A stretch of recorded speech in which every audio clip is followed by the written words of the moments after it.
Qual é, pessoas? Tudo tranquilo por aí? Aqui tá tudo bem? Eu sou o Pedro Pessoa, sejam bem-vindos pra mais um vídeo aqui do canal, fora do cenário, porque a minha casa tá meio que em reforma, então tá uma zona lá, não dá pra gravar lá. Mas vamos ao que interessa, que é WandaVision. Finalmente o MCU voltou depois de um ano, cara, eu não aguentava mais esperar. Isso é um pouco de mentira. Foi bom, na verdade, essa pausa de um ano, porque eu tava ficando meio saturado do CM, eu não sei vocês. Mas eu tava. Então, assim, foi bom essa pausa e agora a WandaVision voltou com tudo, ou será que nem com tudo assim? Vamos falar sobre isso, roda a vinheta e vamos começar o vídeo.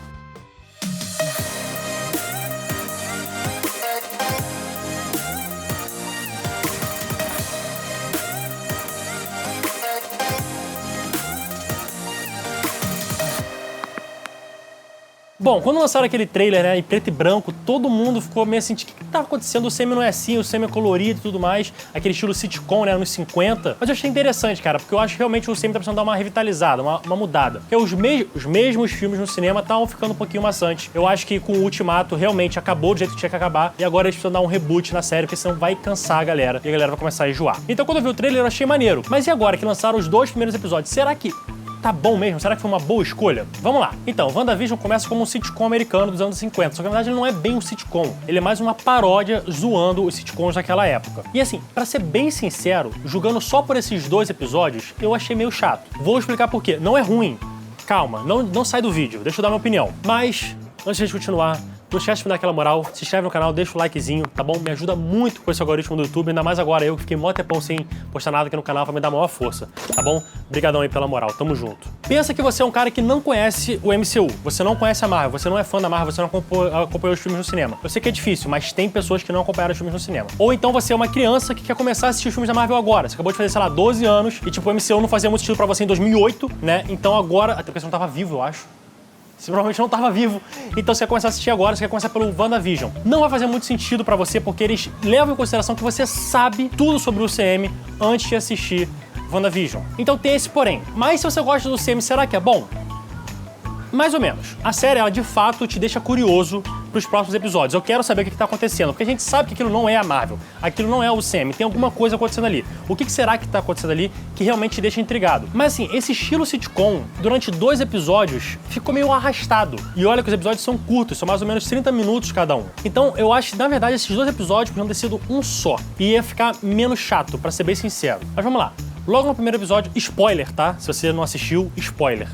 Logo no primeiro episódio, a gente já sabe que tem alguma coisa por trás. No final dele, a gente vê uma pessoa, uma mulher, porque é uma mão feminina, assistindo essa série sitcom através de uma televisão. E depois, no segundo episódio, a gente tem mais relatos sobre isso, mas vamos falar por partes. A primeira cena marcante é a cena que o chefe do Visão vai pra casa dele com a esposa pra jantar. E aí a esposa dele começa a falar stop it, de uma maneira muito esquisita, muito macabra assim, quando o chefe se engasga. E a cena ficou muito bem feita, teve uma hora que eu fiquei aflito assistindo, e a Wanda vira pro Visão e fala muito séria, pela primeira vez na série, ela fala muito sério assim, Visão, ajuda ele. E aí o clima da parada muda completamente. E aí você reparar uma coisa que eu acho que talvez você não tenha reparado, mas que é muito interessante, o efeito do Visão pegando um pedaço de carne da garganta do chefe dele, pela primeira vez é um efeito bem feito.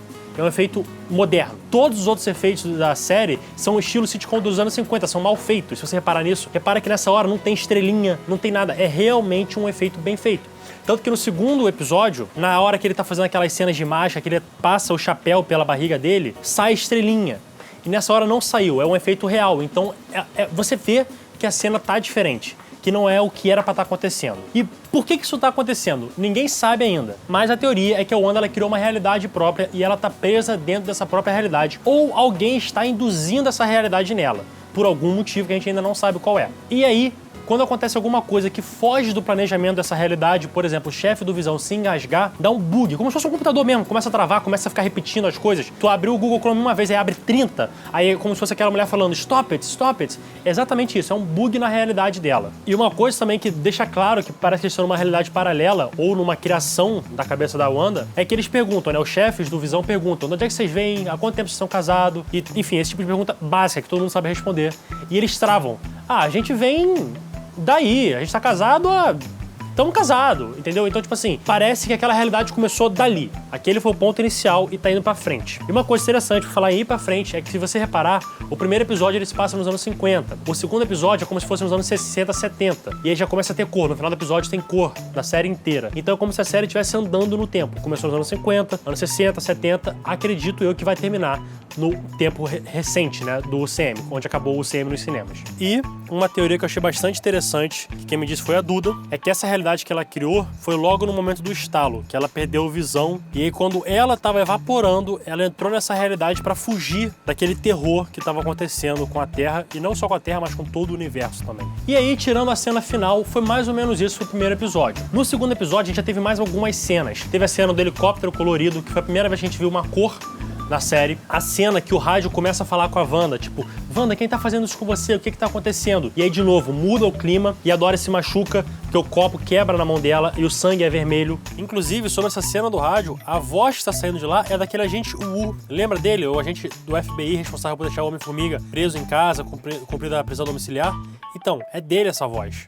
E uma coisa que mostra pra gente também que ela tá em outra realidade, ou que ela tá sonhando, é, por exemplo, aquela cena logo no começo do segundo episódio, que ela e o Visão estão dormindo em camas separadas, né? E aí ela escuta uns barulhos, uns estrondos muito altos, muito fortes. Isso, de novo, mostra que é um bug acontecendo na realidade dela, que não era pra estar acontecendo. E aí o Visão levanta, vai olhar na janela e não tem nada na janela. E aí, quando ela vai olhar pra janela, surgiu uma árvore lá e eles falam que é a árvore que tá batendo na janela. Só que claramente aquilo não é um som de árvore batendo na janela. Era um barulho muito mais forte que isso. Só que o que parece é que ela criou aquela árvore como uma forma de defesa pra ela mesma continuar acreditando na própria realidade que ela se inseriu. É como se ela estivesse numa bolha pra fugir do mundo real. Enfim, a gente tem esses gostinhos que realmente alguma coisa está errada e é isso que deixa a gente curioso pra saber o que tá acontecendo. Só que o momento sitcom, que é basicamente tudo da série, é muito monótono, cara. Eu acho que esses episódios podiam ter sido colapsados em um só, que nem eu falei no começo do vídeo. E outra coisa, o que a Disney tá fazendo? Qual que é a estratégia da Disney? É lançar um episódio por semana, tirando na primeira semana que eles lançaram 2, que é pra gerar hype. Todos os canais do YouTube vão fazer vídeos sobre esses episódios toda semana, porque vai dar view, isso vai gerar hype. Mais gente vai falar da série. E é diferente da Netflix, porque, por exemplo, eles lançaram Cobra Kai, ficaram 2 semanas falando da série e ninguém mais fala dela. E eu entendo essa estratégia.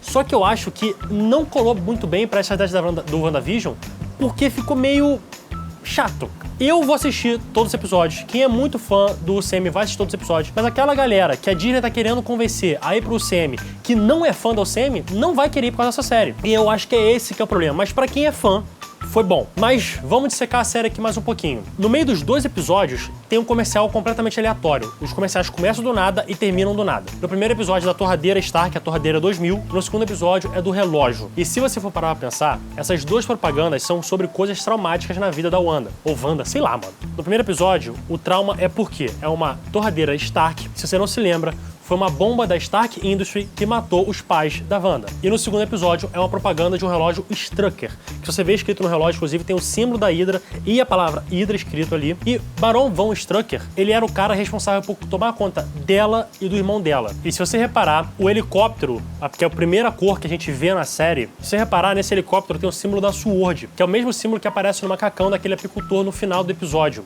Na verdade, ele não é bem um apicultor, né? Mas ele tá vestido com aquele macacão e cheio de abelha em volta dele. E mais uma coisa bizarra que acontece nessa hora é, de novo, a Wanda fica séria, olhando fixamente pra câmera e fala, não. E aí volta no tempo e ela parece grávida. Se você parar pra pensar, durante todo o segundo episódio, o pessoal do bairro dela ficava falando assim, for the children, para as crianças. E não tem nenhuma criança no episódio. Então, estão dizendo que isso pode significar que é o desejo da Wanda de ter filhos. É a mente dela falando, eu quero ter filhos. E aí, naquela hora, ela voltou no tempo e apareceu grávida. E caso você não saiba, os 2 filhos da Wanda são o Wicano e o Speed. Eles são gêmeos, que nem ela, o irmão. E o Wicano tem os mesmos poderes que ela e o Speed tem os poderes do irmão dela. E dizem por aí que é através desses 2 filhos dela que vão começar a surgir os Jovens Vingadores. Mas vamos lá, vamos explicar o título desse vídeo. Gente, então, uma animação, tudo que tá ali é colocado de propósito, é pensado pra estar ali. Não é que nem uma cena live action que alguém pode ter esquecido uma coisa no fundo sem querer. Se tá ali, alguém desenhou de propósito. E no momento que o Visão ele tá lá na troca de roupa dele e a câmera desce junto com ele atravessando a parede, aparece o capacete do Grim Reaper, que é um vilão muito famoso da Marvel nos quadrinhos. Então isso provavelmente é um indício de que ele ou vai aparecer nessa série ou no futuro no MCU. O outro vilão que fica subentendido, esse fica bem subentendido mesmo, ele aparece naquela cena que estão as mulheres conversando conversando e tem a Dory lá liderando o grupo. Na hora que a Dory vai dar um esporro na menina porque ela não organizou as cadeiras direito, ela fala assim, o diabo está nos detalhes. E a Agnes responde, e não é só lá que ele está. E no universo da Marvel, o diabo é o Mephisto. E pra quem lê os quadrinhos sabe que os filhos da Wanda, eles têm parte da alma do Mephisto. Só que, reparem numa coisa, a Agnes, ela falou, não é só lá que ela está. Então a Agnes, ela pode ser uma vilã também. Ela sempre parece que tá sabendo do que tá acontecendo, ela sempre pareceu muito suspeita. Ela apareceu do nada na casa da Wanda e a Wanda nem achou estranho, deixou ela entrar, ficaram lá conversando por muito tempo. E ela toda hora dava indireta falando sobre crianças, sobre ter filhos, como se quisesse que a Wanda engravidasse. E no final do segundo episódio, o que acontece? A Wanda está grávida. Será que isso tudo é um plano da Agnes? E é o que tudo indica, a Agnes, na verdade, é a Agatha Harkness, que é uma bruxa muito antiga e muito poderosa, que é a mentora da Wanda nos quadrinhos. E por esses 2 episódios é basicamente isso, não tem muita história, até porque, né, não tem muita história, só lançaram 2 episódios. Semana que vem eu volto falando mais. Toda semana eu vou lançar um vídeo aqui falando de cada episódio da série. Agora sim, o que eu achei? Eu tô intrigado pra ver mais, mas é porque eu sou curioso e eu sou fã do UCM. Mas eu achei arrastado. Sendo bem sincero, esses 2 episódios podiam ser tranquilamente um episódio só. Eu acho que seria até mais impactante. E eu não tô dizendo aqui um episódio só de 1 hora, porque daria no mesmo. Mas um episódio só de 30 minutos, sabe, encolhendo as cenas, porque tem muita coisa arrastada aí. Mas tendo isso, não tem como eu falar que a série é boa ou é ruim, até porque só lançaram 2 episódios, tem que assistir a série inteira pra dizer. Quem sabe no final, o último episódio, né, é fenomenal e fica todo mundo encantado. Vamos ver o que a Disney tá guardando pra gente. Muito obrigado pela moral por assistir esse vídeo, não esquece de se inscrever, deixar seu like, comentário, espalhar pros seus amigos e tamo junto. Até a próxima. Um beijo. Tchau!